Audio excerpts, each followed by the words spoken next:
trouble at the mill at Ewood Park, as of course there are some rumblings appearing that JDT might be on the move to Feyenoord. That's right, we'll take a look at that and more next.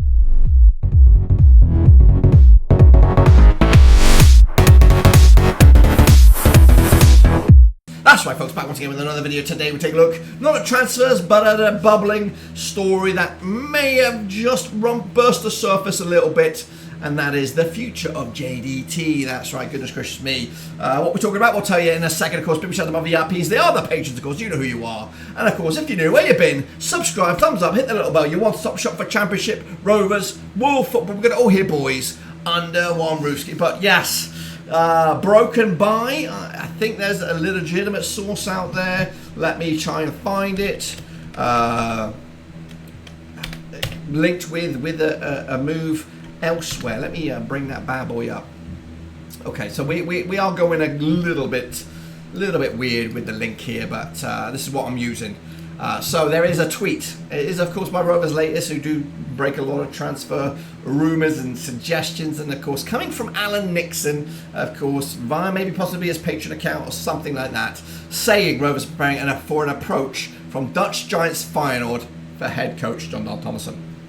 So take from that from what you will. You know, I've had a bit of back and forth about this and thought long and hard about this fella, this young coach who did very, very well, and we're going to explore his numbers here in a second. I'm going to give you my cold, hard reality about this, because people are saying, oh, it's you know, there's nothing in this, and there is no smoke without fire. That's my takeaway right here, right now. So let's take a look at Jon Dahl Tomasson. What are we on the verge of losing here, or potentially on the verge of losing here? He is born in 1976.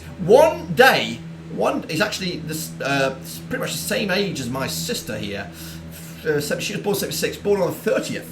So they're just like a couple of hours difference there. Born in Copenhagen, of course, 46, Danish citizenship. He got his pro license preferred 4231, sort of. As for his time here at Rovers, it's been pretty dang good.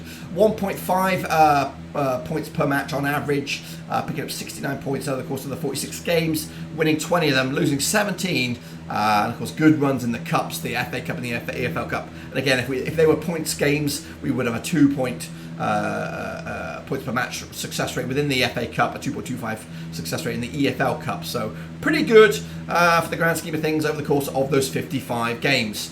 Picking up a 1.60 points per match since he's joined us at Ewood Park. Well, what is he rank elsewhere, of course? So he was the Danish assistant manager. He was also assistant manager as well. He also had some interim bits, I guess, at Excelsior Roda in the Dutchlands. Now, if you don't know JDT, his playing career was very successful in Serie A. He was also tremendously successful for Feyenoord. Feyenoord was one of his babies.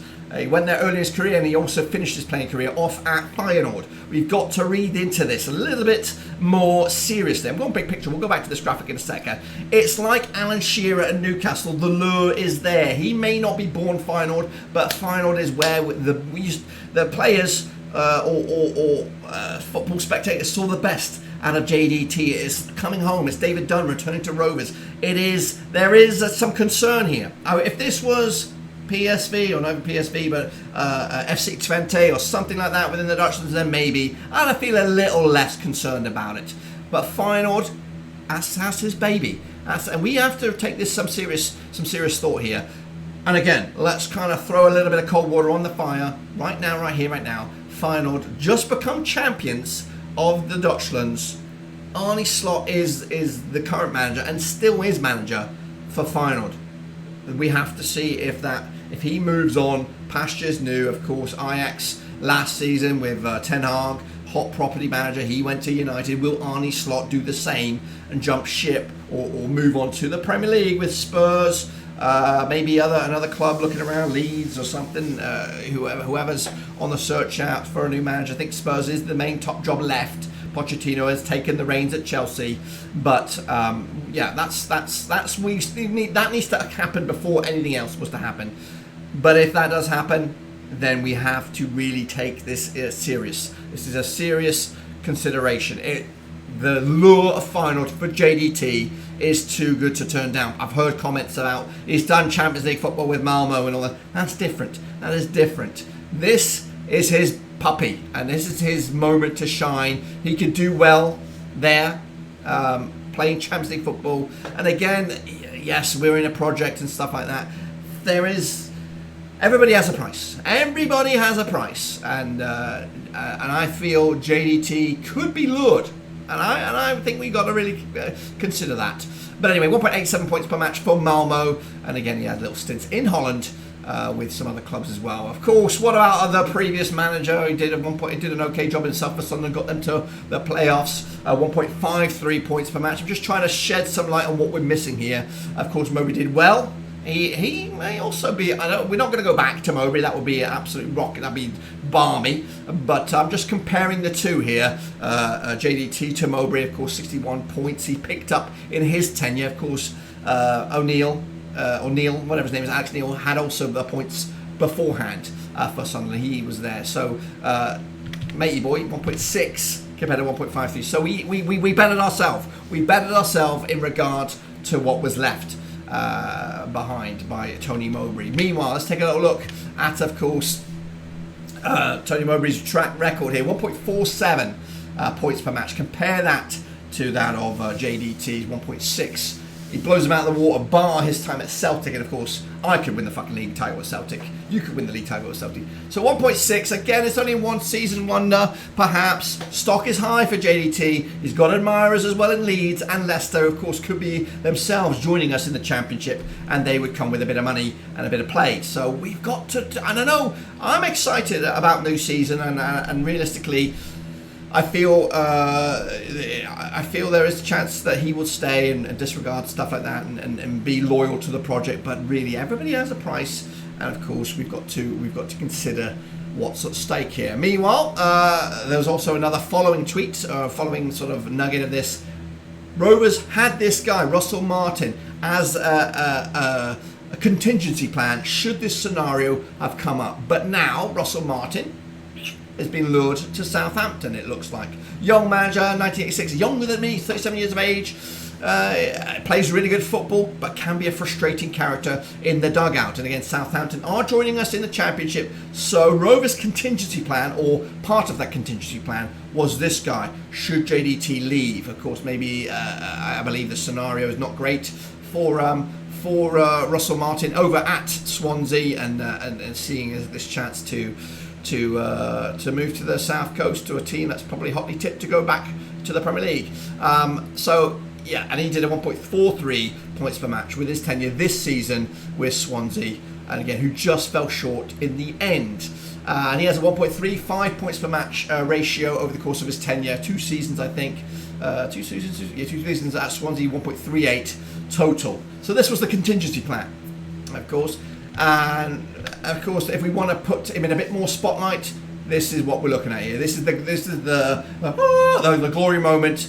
He's ranked second. He's ranked second of Premier League managers within the Premier League era. Within the Premier League era, of course, JDT tops. Kenny Dalglish tops that with a 52.55 win percentage. Then it's JDT. Sparky Hughes comes next, and I've already heard arguments out there. Let's bring Sparky back. No, we don't. It's been a long time, 15 years and some since Hughes was, and let's not even go there. But we could be about to lose the best manager we've had since Kenny Dalglish, ahead of Hughes, ahead of Souness. And I feel next season, despite the strength of this Championship, keeping a hold of JDT, giving him a good transfer window, I think we can actually better ourselves than that 7th place finish next season. I really do.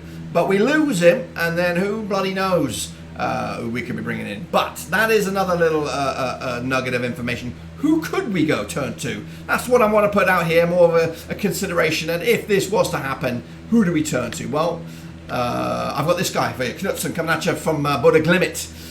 Got links with Greg Broughton. He's been looking for a way out of the Norwegian League, and he was linked with Burnley. He was linked with a lot of clubs in the past. I might have to disappear here for a second because other graphics are popping up.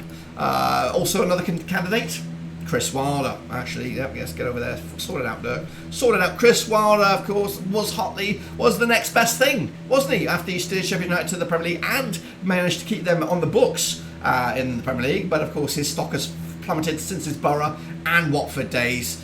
But though both those jobs, Borough and Watford, came with high expectations.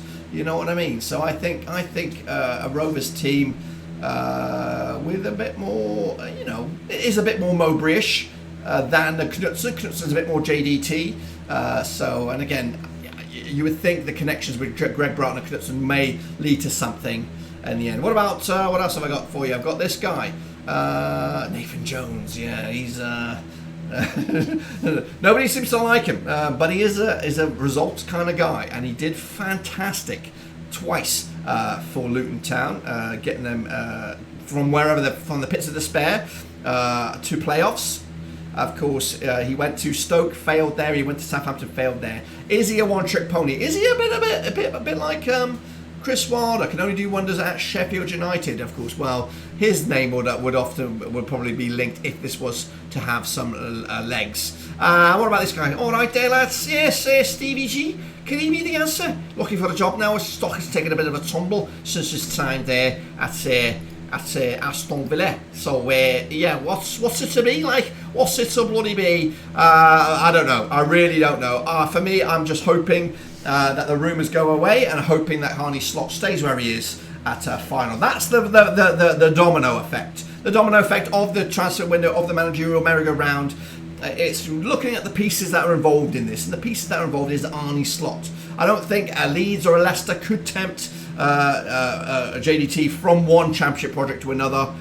Of course, he does want that Premier League. I feel he wants to go there at some point. And will Blackburn Rovers be that ticket? Will he be able to flourish again a following season to become a hot ticket manager within the domestic game? Or will he take this chance that if a job within Champions League Feyenoord as champions, he'll probably have to win the title with Feyenoord to elevate his standard or elevate his stature to become a Premier League manager or the top club like a Chelsea or a Spurs or what. So it's going to be interesting. It's going to be concerning. Going to be nervous. And again, it's the wild world of post-season. Will Blackburn Rovers have to do another managerial search? Who is on that agenda as well? Will it be Nathan Jones, Chris Wilder, Scouser, or Knutsen? Let me know down below. And of course, let me know your thoughts and opinions about this possible scenario that we find ourselves in. Until then, though, hopefully I press record. I'll see you soon for the next one, whenever that is. But until then, I am out. How do I fucking press stop here? How do I stop? How do I stop? How do I stop? How do I stop?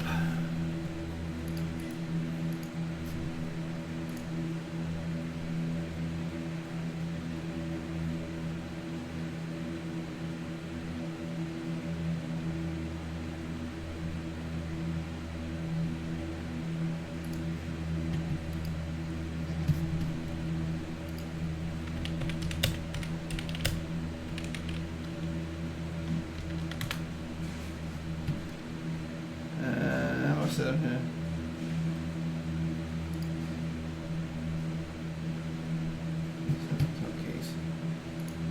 I'll see your settings.